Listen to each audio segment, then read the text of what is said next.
Alright, let's talk about something you probably use every day, but maybe never thought about: how your smart TV screen actually comes to life. Picture this. It all starts with a giant sheet of glass. Manufacturers like Samsung or LG cut these sheets into the perfect size for your TV. Next, they add layers, literally. We're talking a sandwich made of super thin films, including polarizers and special filters. One of the most important layers? The liquid crystal layer in LCDs, or tiny organic LEDs if you've got an OLED.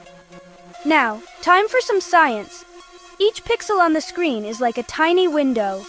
In LCDs, you've got a backlight pushing white light through, and the liquid crystals twist and turn to control how much light and color you see. OLEDs. Each pixel lights up on its own, which is why the blacks look so deep. Seriously, it's wild.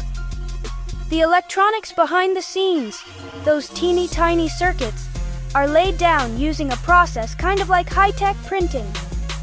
They control each pixel, telling it when to turn on, off, or show color.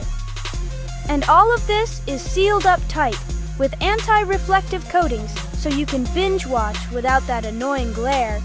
So next time you're streaming your favorite show, just remember, that screen in your living room is the result of some seriously advanced engineering and a whole lot of tiny miracles.